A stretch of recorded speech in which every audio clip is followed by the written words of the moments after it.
Okay, so we're switching gears here, and we are down in the well, or Thane is, and he's going to switch out this filter. So let's see. Oh, this damn ladder's in the way. Oh no. Yeah, that's hard.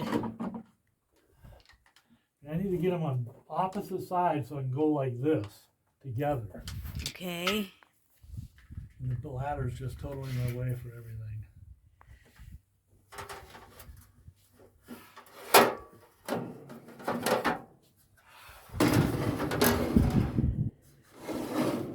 Now we're getting rid of the ladder.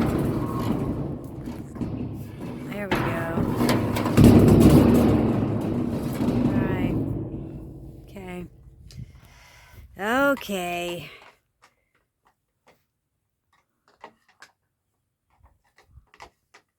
You can see that. But he's going the opposite with two of them, tools, and see if he can just get that off of there.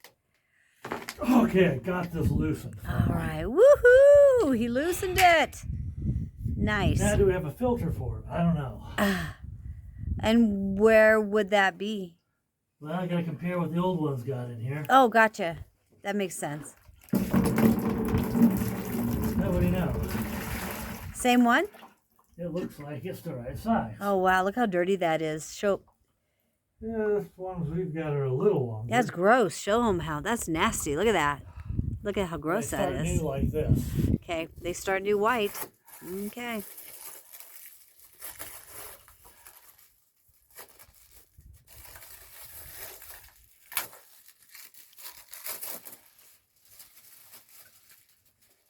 Well, one done and one to go, huh? Yeah. I'm sorry, babe.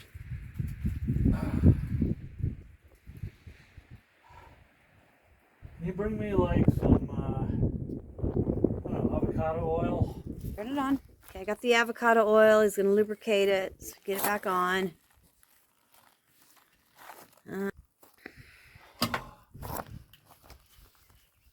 Okay, thank you.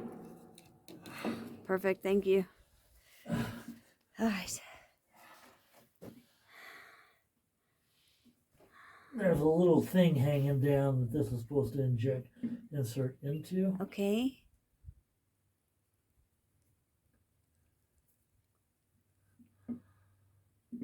Then once it does start sliding in, it'll go in the rest of the way.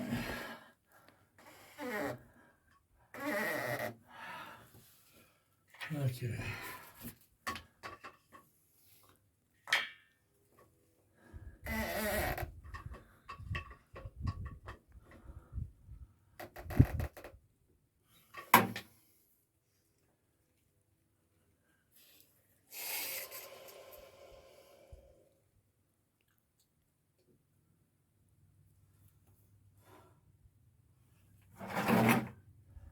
Okay, no signs of a leak, that's good. Perfect. Okay, so we're back in the garage. Back working with the RO system, trying to get the filter off. Oh. So let's see.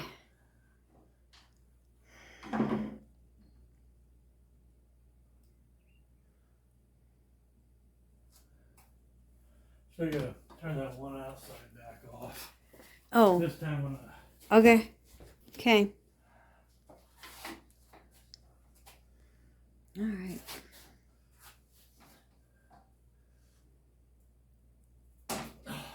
Did you get it? no. Oh, shoot.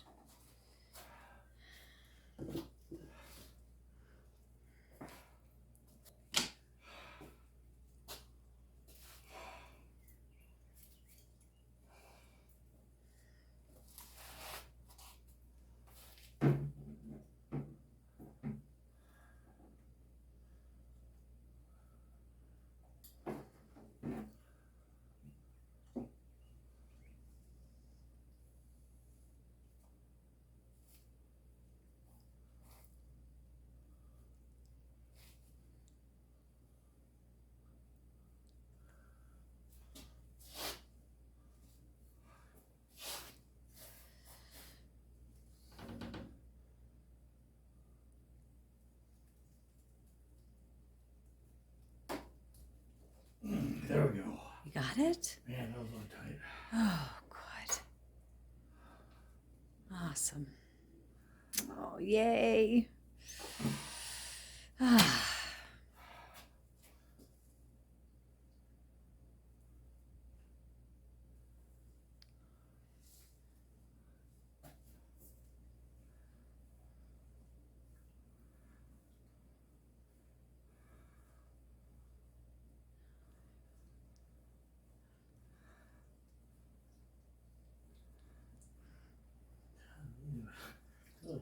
Whoa, there you go. Shoot. Okay. Okay, let me. Okay, so there was some sediment in the bottom of that tube, and he's going to try to get it clean. So, let's see if we can get that. Get it clean.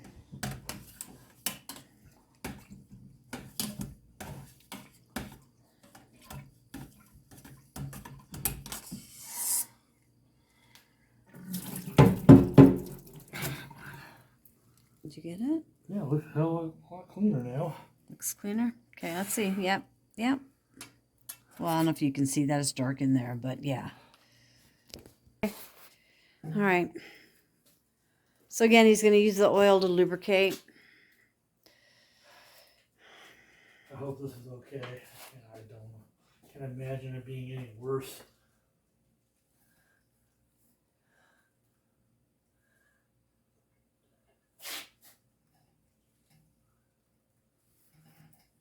Than the industrial lubricants they use. Right. And those industrial lubricants I sure don't want in my water.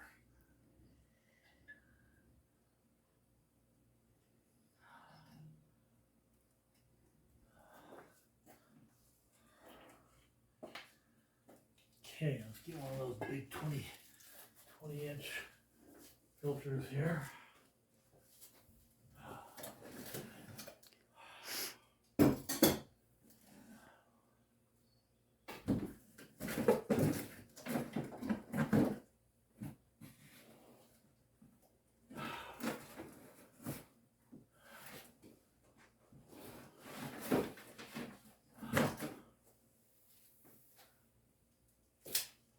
Okay.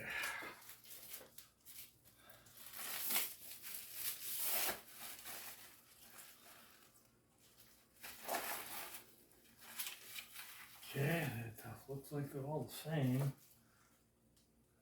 Yeah, a little thing for that to guide into. Rest in it.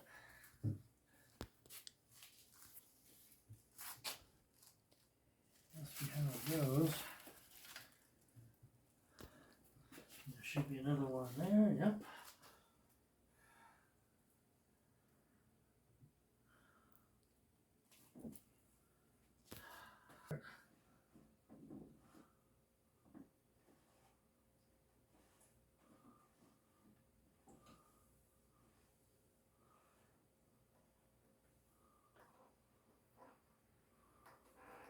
Ah, you did it. Yeah, it's about where it was too. Right, So it's and then- like, do I even need to tighten it beyond hand tightening? I don't know, you sure had a hard time getting it off. Yeah, I did not want to go off. So let's not over tighten this time.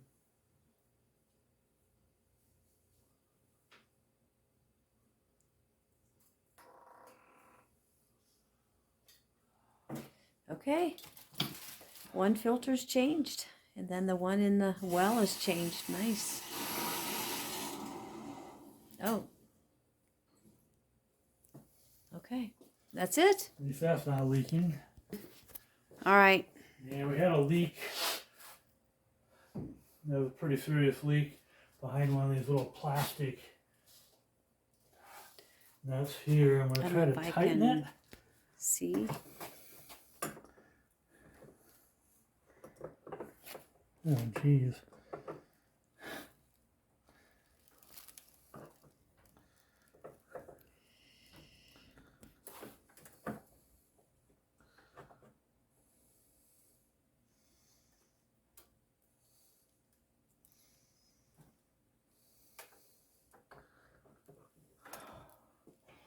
Yeah, see if we have any leaks.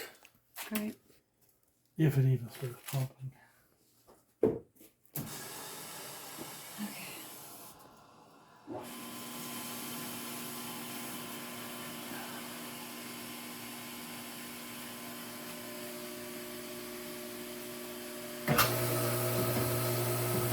This is where the pump goes under pressure, so when we have a leak, this is where we'll have it right now. So it doesn't feel like there's anything leaking there. Okay. Okay.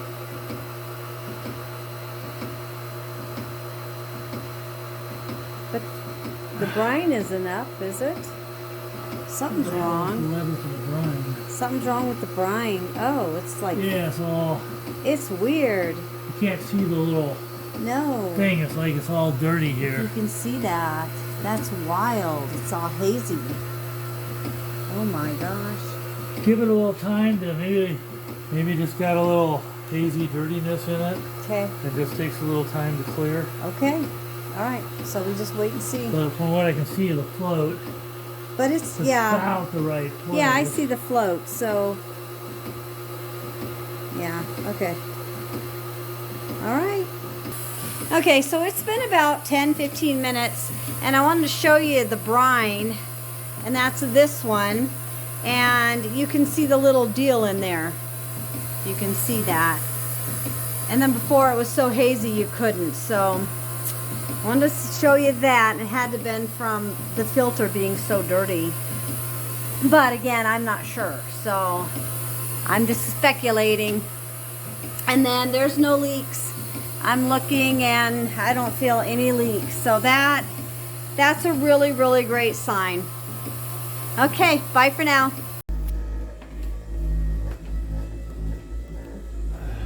See what we can get done here.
Okay, here we go. What I found, hopefully you can see this okay. Can, a little bit left, maybe a quarter of it, of this Venetian plaster. It was under the house, buried with a bunch of other cans. Anyway, doesn't have a color code on it, but there's enough and it's moist enough I can spread it, and it's a pretty thick goop. Show them how much there was inside. Yeah, only a quarter. Well, I don't know if you can. But it's real thick goop, Oh, okay. like this. Okay. Um, Okay. All right. Anyway, I'm just spreading it with my fingers at the moment. We're repairing a few little spots that are easy to reach right now, like this one, couple there, that little spot. The one that's really obvious and it looks nice now. Oops. Also, there's that spot there. This has been drying real good around the edges here. It's a thinner layer, so it dried real fast. It's just this darker center area is still drying, and of course, same with here. Little paint chip areas where they have like a thumbnail size chip or bigger. I'm just covering them up using my finger and the thing to scoop it out. And the hope is to get on a ladder with the right kind of tool here, probably a putty knife or a number of putty knives on different sizes, because I can't go up there and try to with my fingers, you know. So after getting the paint can up on that ladder, here we go. You can see up above there, it's looking really nice. It's not perfect. I mean, if you look really close, you can still see a little stain, whatever, but I think what I see is pretty good as you look around the room and stuff. Anyway, I'll flip around.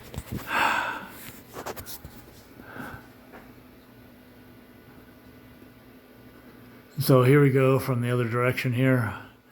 Yeah, it looks pretty good. Got it restored.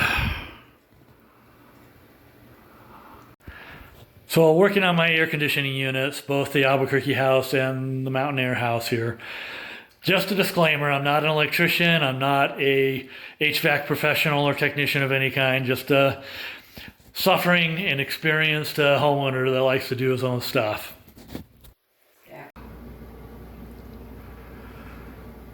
So I'm working on another little problem.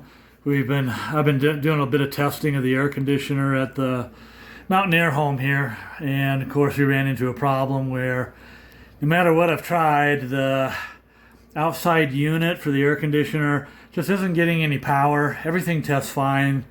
Actually, at first I thought the compressor was bad, but I just being stupid and I was testing the capacitance on it. No wonder the readings were way out of whack. Once I got my correct multimeter on there and was testing the resistance, then I got normal readings, and then of course, all the wiring tested good, all the capacitor itself tested good. Everything was looking good on that outside unit. So I was testing the power to make sure the power was getting out there, something pretty fundamental, and there's no power coming out there. So I got back to the mechanical room in this house, and what we got all in here behind me. I'll try to pivot around. We got the 75-gallon gas hot water heater, and it's original, about 15 years old. Works fine. It's got a little neat recirculating little pump back here. You can't quite see it, it's behind the unit, but it on a timer recirculates the hot water throughout the main trunk line, hot water trunk line in the house. So it feels like you almost have instant hot water at every tap that you have, faucet and stuff, which is a nice feature. We had it in the Albuquerque house too, which was really something that spoiled us. Never be in a house again without one of those kind of things. They don't take much power. Yeah, you'll lose a little efficiency, but it's well worth the price. Anyway, behind me also is a little quick tour here of the boiler. It's like 165,000 BTUs. It's probably well oversized for this house. And that's one of the reasons we go through so much propane as we do during the winter months. I think if we scaled this down, right-sized it, where we didn't use so much propane, it'd be a lot more cost-effective, or even switching over to a solar electric system eventually, solar eventually, and just get a electric boiler that is a little more right-sized. It doesn't have utilize nearly so much BTUs to keep this little bit of fluid that's in the radiant heat system. I mean, it's a closed loop system, so really doesn't have that many gallons of liquid inside of it, so it shouldn't be that much power consumption to keep the thing heated as it's being recirculated in the winter. So I want to look into that. I think that'll make this house here a lot more cost effective instead of all the money we spend on propane. And then the last but most important thing, getting back to the main subject at hand, the air conditioning. Since we have radiant floor heat, we don't have any additional heat other than fireplaces, which one or two of them are gas and the other outside ones wood only.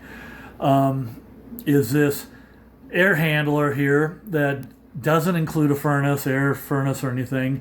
It does have, registers throughout the house for pumping the refrigerated air through the house, but no additional furnace kind of capabilities built in here. So I eventually had to tear this thing open, and I don't think it's ever been opened up as far as I can tell. It looks pretty tightly sealed, but I got everything open and tore apart, and I'm just testing. There's a little capacitor inside of it. I'm going to test that, see if it's good or not. But most importantly, what I found, and I'll flip over here and show. So right down in here, way down low, there's a little spot here, right there, that holds a little fuse. And of course, here's the little fuse. If I can get some light behind it. And let me get up to a light bulb.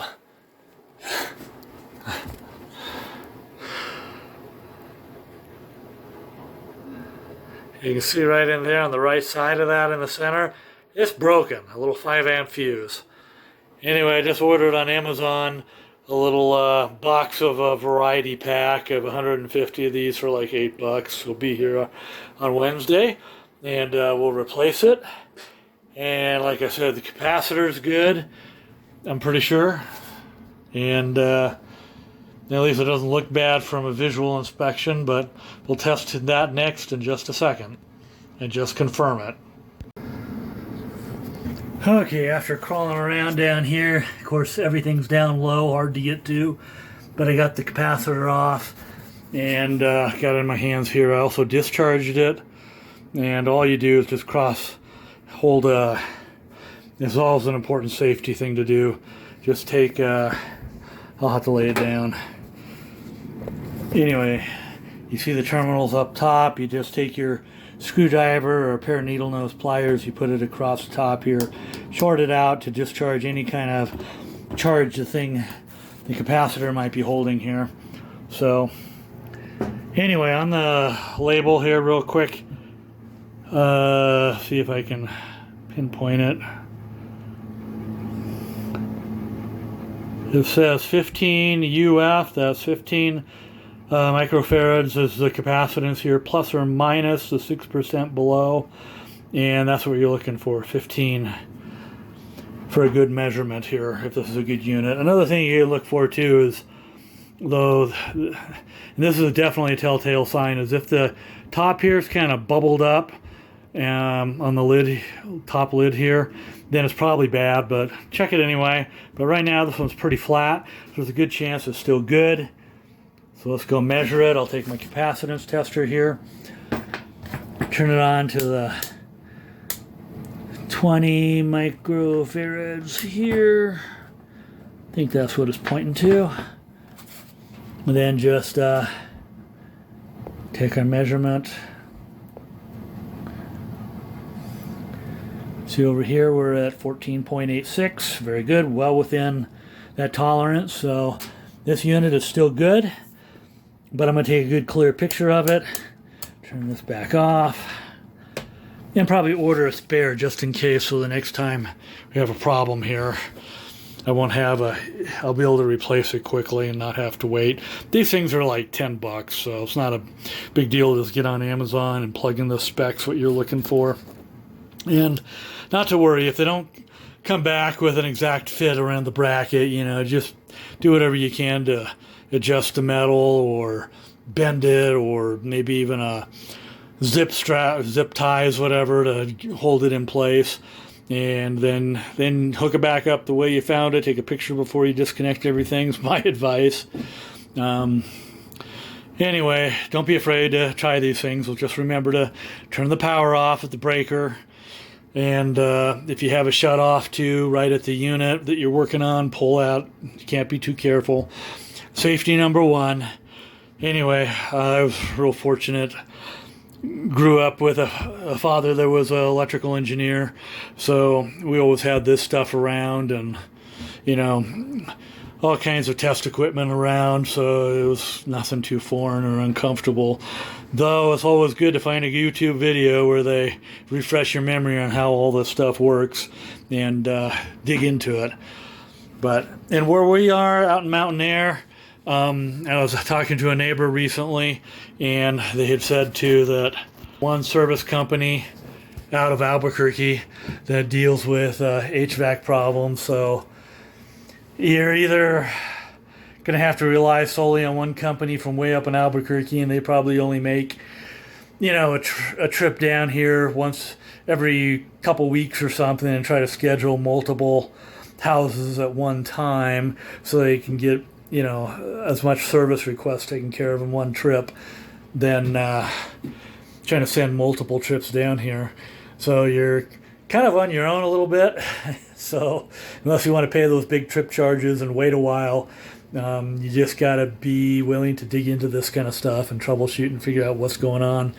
And like I love to say, dig into YouTube. There's a lot of guys and gals out there that share all kinds of great information and help pull you along and finding out your problems and troubleshooting them.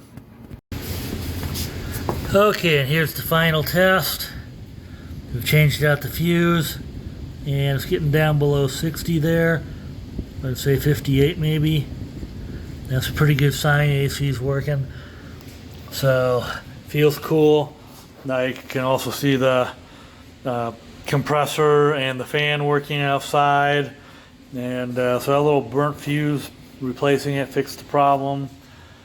And we have our last AC finally fixed.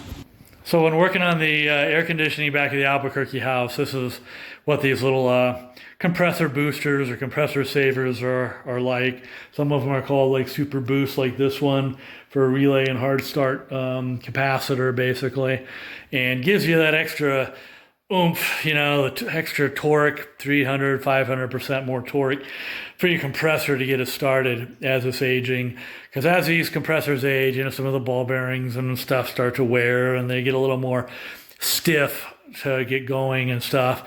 Basically the innards inside of the compressor.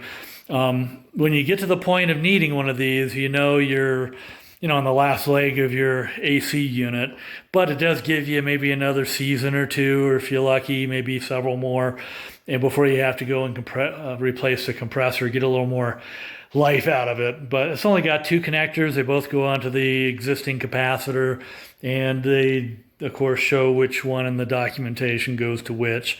I'm pretty sure the little guy here, I'm not sure if it shows too well, it's got the extra little connector, bent connector piece, goes onto the common on the capacitor, and the other one goes to the Herm connection. Anyway, just remember to just kill the power on your unit if you ever mess with one of these, either at the disconnect at the unit or the breaker, or preferably both. And then before you start handling that capacitor, make sure you disconnect the wires from it with an insulated pair of pliers, and once it's disconnected there, then short it out with either an insulated screwdriver or the pliers you're using across all the connections, so you really know it's safe to handle, just in case your fingers ever slip and touch the thing. You don't want that shock. Anyway, cheers. Okay, so this is Judy. I'm back again, and today we have our window washing people here, and this is Kareem, and Kyle's around here somewhere washing windows. So yeah, we're gonna have nice clean windows. I'm excited because I tried washing them and I didn't do well. I made everything worse. So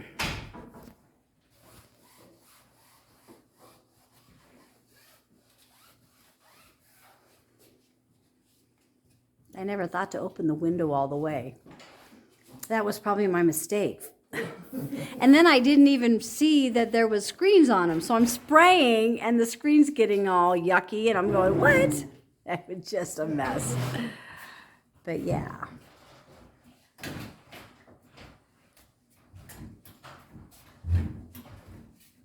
Yeah, I've never had windows that just kind of, it's not really foggy. It's more like gunk or something. I don't know what that is. It's like a film. Oh, like the ones in the kitchen have like a film on them. Yeah, the dining room. do you have a humidifier? Or? We don't. Do we need to get one? No, that's usually what causes it. Oh, is that what causes it? Okay. No, we don't. Huh. Okay, then you did this one. This one's. He opened this one all the way too, so he's gonna clean them. Okay. Nice. Okay. So let me get closer. And if you can see, it's kind of like foggy. And they were saying that it builds up inside. So that's a 3-pane. And they're going to have to come back to take that apart and clean that. So anyways, that's what that's all about. It's crazy. I'm learning new things today.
Thank you for watching an episode of Nature Preserve Life in Mountainair, New Mexico. If you'd like to follow along and support our channel, please press the subscribe button and gong that bell to be notified. After all, it's free. Free is a very good price. In the future, we will plan to focus our episodes on our eco-friendly build of earthen construction and dark night astronomy, that big guy there, and tourism of the regional area, as well as establishing a Patreon account for the sole support of wildlife in Deer Canyon Preserve. So stay tuned. Cheers.